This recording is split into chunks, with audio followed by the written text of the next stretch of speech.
Welcome to Happy, Healthy, Whole, and Rich, where faith meets action and transformation is non-negotiable. I'm Tina Brinkley Potts, and I believe now is the time to step boldly into your power, walk in divine wisdom, and claim the life you were meant to live.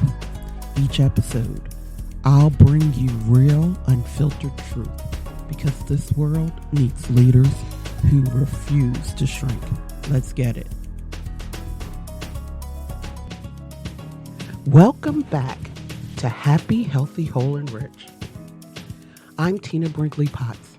Say it with me now, out loud or in your heart. I know who I play for. Today's sacred rebuke is about a phrase I hear often: toxic positivity. Now let me tell you, positivity itself is never toxic. What's toxic is denial. What's toxic is bypassing pain, bypassing truth, bypassing the work of healing and pretending everything is fine. That's not positivity. That's illusion. An illusion will keep you bound. Let me make this personal. I once believed that if I just stayed positive, if I just kept being a good person, that even my marriage, a marriage where our values and belief systems weren't even close, would somehow work out. I thought positivity alone could bridge that gap, but no amount of forced positivity could reconcile values that were fundamentally misaligned. That wasn't faith, it was bypassing.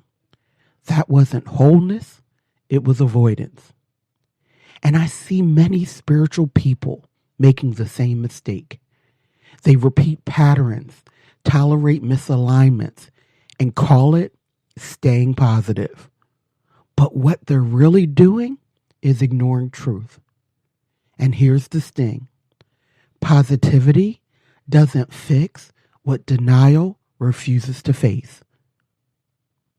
Now, sometimes people use Abraham Hicks as an example. And let me be clear, Abraham Hicks is one of my favorite spiritual teachers. But because their teachings always sound so pleasant, people often misunderstand the words. When Abraham speaks of contrast, that's where the pain usually lies. That's where the sting is. And Source confirms this. Nothing in Abraham's teachings points to bypassing pain. In fact, they say it clearly. You will meet your vibration where you last left it. So no matter how long you try to avoid the truth, no matter how much you code it in positivity, you will circle back to it. You will meet that vibration right where you left it, because the lesson doesn't appear when you bypass it. This is the sacred rebuke. Positivity itself is never toxic. What's toxic is denial. What's toxic is calling illusion faith, calling avoidance alignment, calling bypassing healing. Something I often say is this: the only way to is through. Pain, while uncomfortable, has some beautiful gifts. Don't get me wrong. I don't want to be in pain any longer than I have to. And that's exactly why you go through it. Because if you don't face it, if you try to bypass it, you keep living it. Now let me put this in Abraham Hicks speak.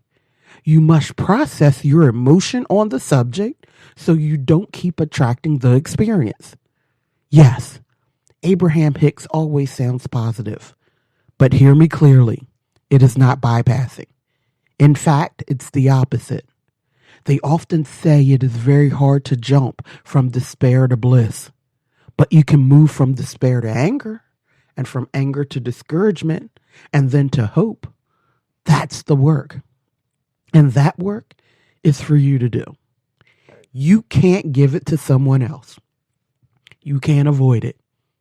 Because if you do, that subject will always be in despair when you come back to it.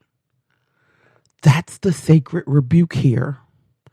Positivity without process is pretense. You don't heal by skipping steps. You heal by walking through them.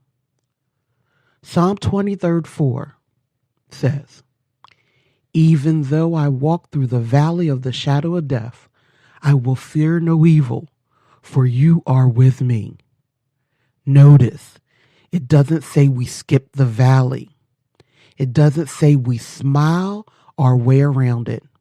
It says we walk through it, because the only way to life, to healing, to freedom is through the valley. Romans 5:3-4 tells us we also glory in our sufferings because we know that suffering produces perseverance.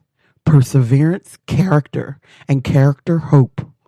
That's the progression from suffering to perseverance to character to hope, step by step, not bypassing, not pretending, but moving through. Even Jesus in Gethsemane prayed in agony before the cross. He didn't bypass pain. He processed it. He named it. He walked through it. And because he walked through, resurrection followed. Here's the sacred rebuke. Skipping pain isn't scriptural. Bypassing isn't biblical. And positivity that denies the valley is not faith is illusion. Metaphysically, pain is contrast. It's the signal that someone is out of harmony with source. And contrast isn't punishment, it's feedback. When we bypass pain, we freeze the vibration. We leave it where it is. And here's the sting. Energy left unprocessed does not dissolve, it waits. It waits for you to return, and when you do, you meet it right where you left it. That's why Abraham Hicks is so clear. You can't leap from despair to bliss. You have to move through from despair to anger, from anger to discouragement, from discouragement to hope. Each step is a vibrational upgrade. Each step is integration. Florence Scovel Shinn reminds us there's no loss in divine mind. When you walk through pain, nothing is wasted. The tears, the anger, the disappointment, all of it becomes material for transmutation. Neville Goddard taught that imagination creates reality. If you bypass pain, your imagination keeps creating from that wound.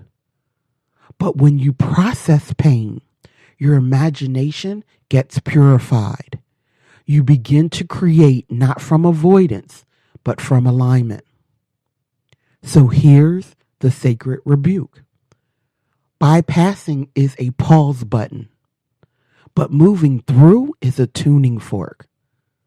Pain shifts from prison to passage when you allow it to move. The only way to is through. Here's the sacred rebuke. Bypassing will always bring you back to the same vibration. Denial doesn't deliver you. Pretending doesn't protect you. Forced positivity doesn't heal you. But here's the gift. When you walk through the valley, you don't just survive it, you transform in it. Pain becomes the passage to peace. Contrast becomes the compass to clarity. The valley becomes the training ground for sovereignty. The only way to is through. That's not punishment. That's grace. Because every step through despair, through anger, through discouragement, through hope is a step into alignment.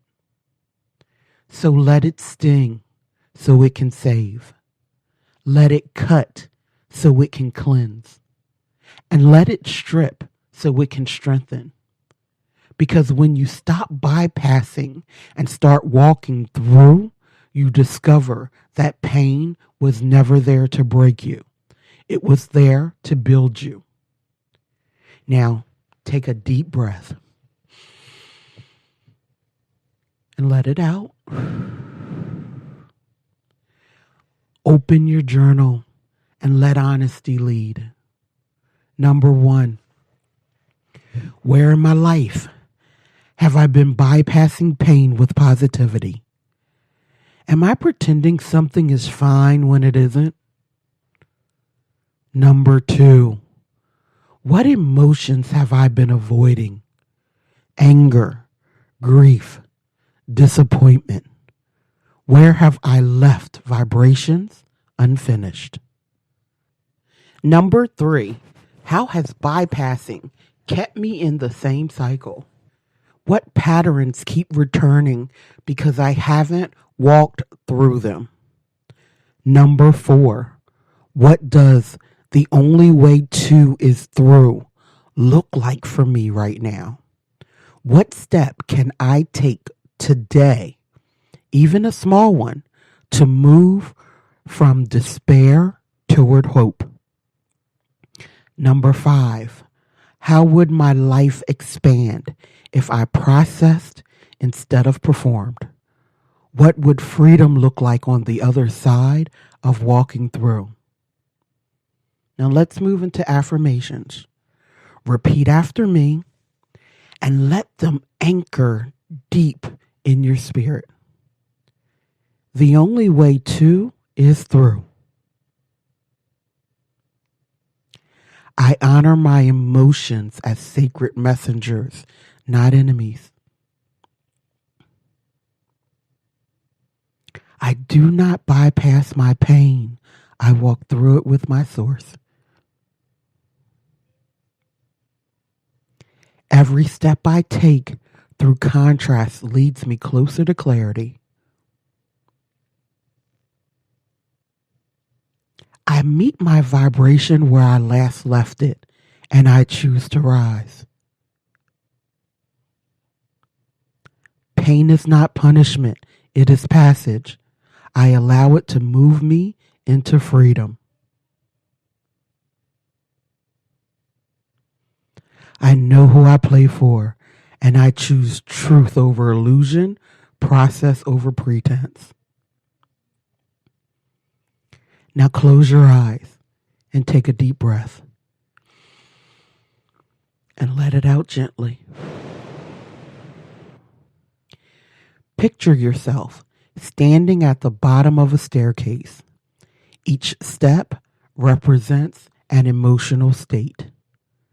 At the very bottom is despair. At the very top is peace, joy, and alignment with Source. Now imagine yourself standing on that bottom step. Feel the weight of despair. It's heavy. It's dense. And you realize you cannot leap to the top from here, but you can take one step. So you step into anger. The energy rises a little. It feels fiery, raw, but it's movement. You're no longer frozen. And then you take another step into discouragement. The fire softens. The heaviness lightens just a little. You can see a flicker of possibility. Another step into hope. You feel your chest open. The air is fresher. You begin to imagine something new. And finally, you step into joy. Peace floods you. Alignment surrounds you. You're at the top of the staircase, standing in the light of Source. Now whisper to yourself, the only way to is through. I honor every step of the journey. I rise step by step into alignment with Source. And take one more deep breath. And as you exhale, feel yourself grounded, centered, and whole. Now open your eyes, carrying the gift of every step you walk. That's the sacred rebuke. Positivity is never toxic.